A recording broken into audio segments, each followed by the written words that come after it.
Imagine waking up to the news that the entire British government, the king, his ministers, and every member of parliament had been blown to pieces overnight. That exact scenario nearly played out in the fall of 1605.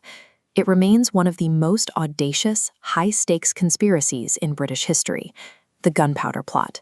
And at the center of it is a name that has echoed through the centuries, Guy Fawkes.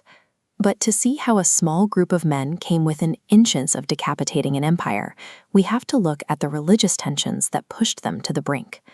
In the early 1600s, England was tearing itself apart over religion. For decades under Queen Elizabeth I, Catholics faced severe state persecution. Their priests were hunted and executed, and practicing their faith was strictly outlawed. When King James I took the throne in 1603, many Catholics thought relief had finally arrived. Instead, James maintained the exact same brutal anti-Catholic laws. Driven to desperation, 13 men formed a secret cell. Their leader was Robert Catesby, a wealthy, charismatic man willing to take extreme, violent action. Catesby recruited a battle-hardened soldier who understood the tactical mechanics of explosives. That man was Guy Fawkes. Decades of state-sanctioned violence had done its job perfectly. It turned these ordinary, affluent citizens into a highly motivated, completely radicalized cell with absolutely nothing left to lose. Their objective was terrifyingly simple: obliterate the House of Parliament on the 5th of November, 1605. The date was chosen with lethal precision. It was the official opening of Parliament, guaranteeing that the king, the lords, and every powerful minister in the country would be gathered inside a single room. To get the payload in place, Guy Fawkes managed to rent a small, dark cellar positioned directly beneath the target. Over several weeks, they secretly stockpiled 36 barrels of gunpowder. That is more than 2.5 tons of explosives, sitting in the dark beneath the most powerful people in Britain. The trap was set.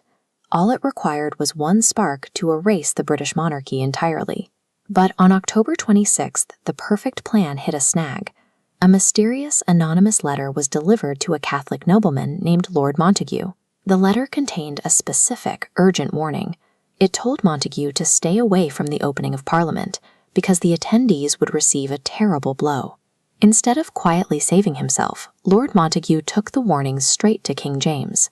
On the night of November 4th, Royal soldiers descended into the cellars beneath Parliament to conduct a midnight sweep.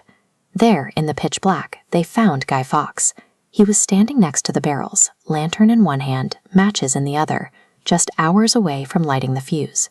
Fawkes was immediately arrested and dragged to the Tower of London. For days, he was subjected to brutal torture to force a confession. Eventually, the excruciating pain broke him, and he surrendered the names of every man involved. The end came quickly. Robert Catesby was killed in a desperate shootout while trying to flee. The surviving plotters, including Fawkes, were captured and publicly executed in January 1606. The state made sure the executions were as horrifying and public as possible. The goal was to wipe the conspirators and their cause from the face of history forever. But history has a strange sense of irony.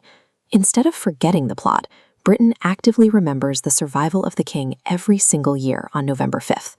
Today, that date is known as Guy Fawkes Night or Bonfire Night. Millions gather under the glow of spectacular fireworks displays. Crowds still burn effigies of Guy Fawkes, while children chant the centuries-old rhyme, "Remember, remember the 5th of November. Gunpowder, treason, and plot." Meanwhile, the stylized face of Guy Fawkes has taken on a life of its own, adopted globally by groups like Anonymous, as a universal symbol of anti-government rebellion. Britain's most notorious outlaws failed to blow up Parliament, but they accidentally created the world's most recognizable face of defiance. If you enjoyed this, hit the like button, share the video, and let me know in the comments which piece of UK history we should uncover next.